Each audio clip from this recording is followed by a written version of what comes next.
May of last year, I traveled to Russia for the first time since I had been when it was the Soviet Union. Um, and the purpose of the trip was to promote a dialogue between Russians and Americans to try and revive the, uh, the spirit of arms control that existed when I was a weapons inspector in the former Soviet Union implementing the Intermediate Nuclear Forces Treaty. It was also designed to educate an American audience about the reality of Russia so that they could be empowered with knowledge and information to overcome the disease of Russophobia that has gripped this country. It was an ambitious trip. I think 12 cities in 26 days. And it was successful to an extent. First of all, it was the first time I had done it. I think that I captured the imagination of some people, but not enough. And it was also, I was feeling out the Russians. They weren't sure what to make of this former intelligence officer who, was commended by the CIA director twice for his work in the former Soviet Union. They're like, well, once a spy, always a spy, dude. Why should we let you back in here? Why should we trust you? And so I had to earn their trust and made good progress in that regard. But it was an incomplete trip. There was still things that needed to be done. And so in December of last year, extending into January, I returned.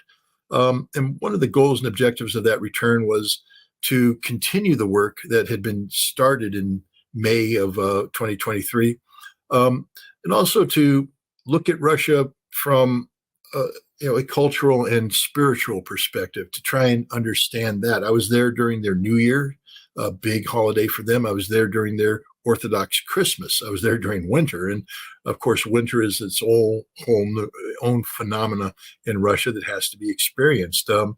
I also needed to see the territories in dispute, the territories of controversy. I call it Russia's path to redemption. It starts in Chechnya, which, of course, I've mentioned the two wars that were fought there. The concept of the Chechens, a Muslim people, peacefully living with Russians and Orthodox Christian people after what had been done during the Chechen conflict, it boggles the mind. People would say there's no way that the Chechens and Russians could ever again peacefully coexist. And yet, when I went to Chechnya, there they were, peacefully coexisting, people at peace with one another. It's the Chechen miracle. And I had the opportunity to meet with Chechen leaders, to meet with the Chechen people, meet with Russian leaders, and talk about this. I met with Ramzan Kadyrov, the head of the Chechen Republic. He gave me a unique opportunity to speak to 25,000 members of the Chechen, the Grozny garrison, all assembled in one place, an impromptu talk, which will go down in history as one of the most, just one of the strangest moments of my adult life. And I've had many strange moments in my adult life, but this one was right up there. A good moment, but very, it's a unique experience to say the least. But then I went on to Crimea. I met with the governor of Crimea, talked about what had been happening since 2014, talked about what led up to 2014, and then Crimea joining or rejoining Russia, the work that he's doing to rebuild the Crimean economy during a time of war, the priorities, the role of the Crimean Tatar population. Got to be hosted by a Crimean Tatar family, wonderful people. Then I went to the new territories, Kherson, Zaporizhia, Donetsk, Lugansk. These are territories in conflict. There's a war going on, and I was able to some degree, bear firsthand witness to aspects of the war.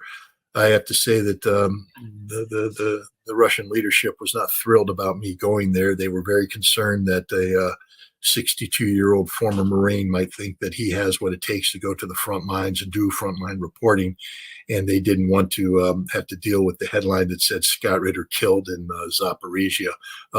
So they did their best to keep me away from the front line, and they were successful. And in retrospect, it was the absolute right thing to do. I'm not a war correspondent. I'm an analyst, and I was able to collect the information I needed to collect to enhance my analytical abilities when it comes to the new territories without putting myself or, more importantly, others at risk. But it was an important trip to make. And I thought at the end of that trip that I had enough now to complete the task of the Waging Peace mission, which is to produce a documentary film that captures this experience in a way that can better inform the American public. But then Tucker Carlson went and interviewed Vladimir Putin, which was a big coup for him. A billion people watched. But the thing that got me was when he tried to explain Russia to the American people. There was nothing that he said that was inaccurate, but the pushback from many people was, "Hey, Tucker, that's Moscow. Of course that's a nice city because the Russians put all their money into Moscow. But there's a real Russia out there that you're not seeing, that's different, that's devastated, economically depressed and all that." And I went, if I don't tackle the real Russia issue, then this is going to be a failed project. Even though in May of last year, when I went to 12 cities, if the two big cities of Russia are Moscow and St. Petersburg, that implies I went to 10 cities that weren't named Moscow and St. Petersburg. And I already said the two of the cities I went to, Ekaterinburg and Novosibirsk, are economically developed cities. So that's 4. That means I went to 8 cities that aren't Moscow, St. Petersburg, Ekaterinburg, or Novosibirsk. So there's a little bit of the real Russia there, but not enough. So this trip is about going to see Russia from the Pacific Ocean to the Baltic Sea and everything in between. And I think we're going to 16 different cities on a 40-day tour. It starts off at St. Petersburg, at the St. Petersburg International Economic Forum, to try and capture what's going on, just so the people know what I'm talking about.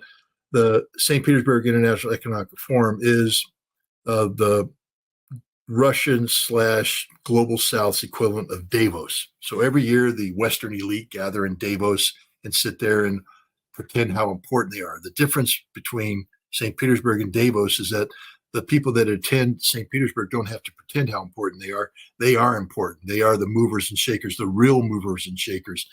St. Petersburg will be a very important springboard to the BRICS summit that'll be hosted by Russia in the city of Kazan in October. Kazan was one of the cities that I visited in May, by the way. So I plan to be there to capture that because I plan on being in Kazan in October to understand this as well. But that just sets the stage then for the meat of the trip, the journey that takes me from the Pacific Ocean to the Baltic and everything in between. I can't give a detailed itinerary because, unfortunately, the Ukrainian government has me on at least 3 separate lists, 2 of which want me dead. And they have actively tried to act on that during my travels to Russia. So as part of our effort to maintain security, we don't broadcast where we're going to go and into it in advance. We'll let people know at the appropriate time beforehand, so that we can maximize our exposure in Russia, but minimize the potential of bad things happening, hopefully not giving the Ukrainians a chance to adapt. But we will be I have a podcast called Ask the Inspector. We're taking Ask the Inspector to Russia. It's basically called the Russia Tour. And we will be broadcasting the podcast from these various Russian locations, interviewing Russians. We'll be going out into the town, into the region, and capturing that.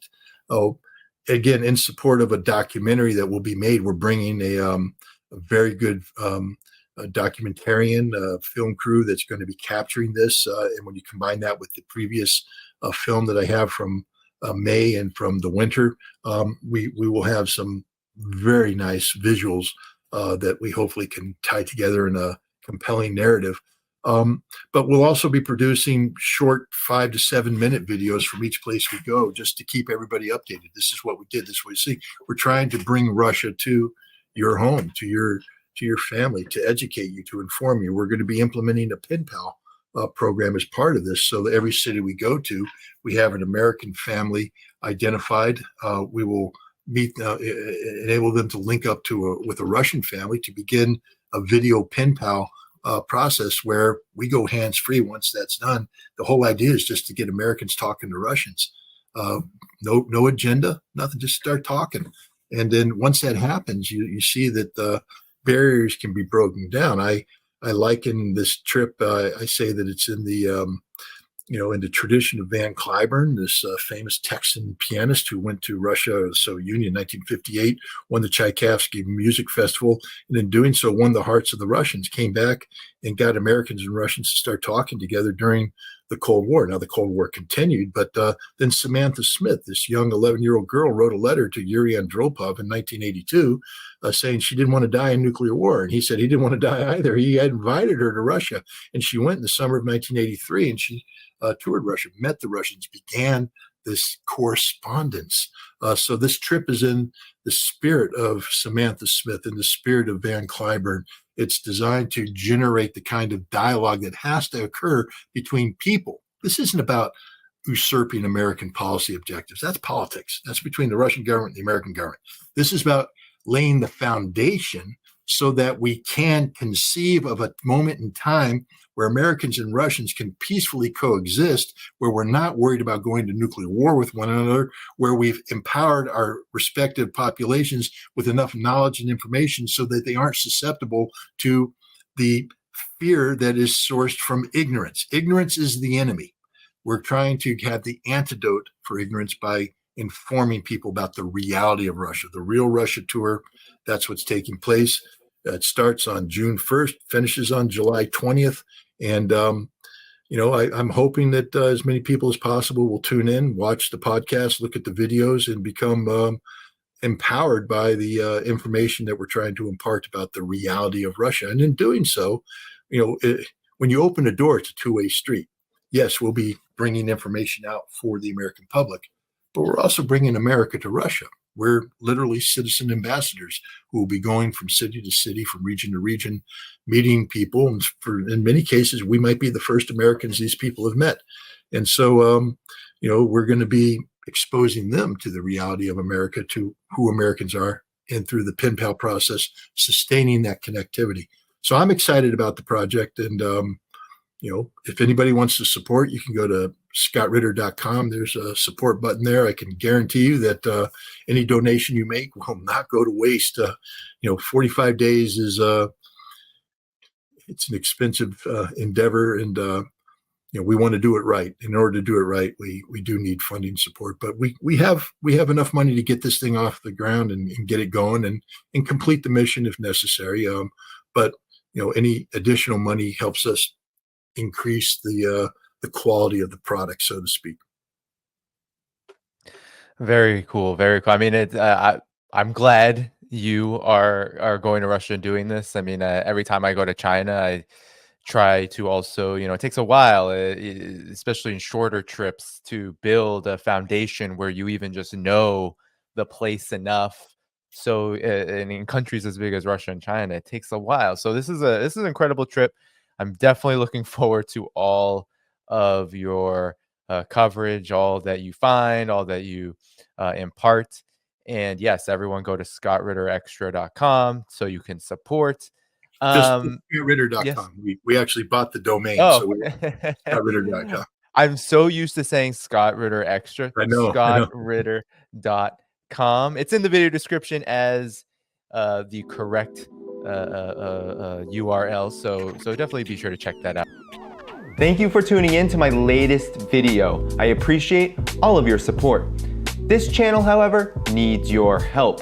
I am seeking to make this channel more sustainable in the long term and upgrade necessary equipment to ensure that this work continues onward and makes progress to give you all of the geopolitical analysis that you all deserve.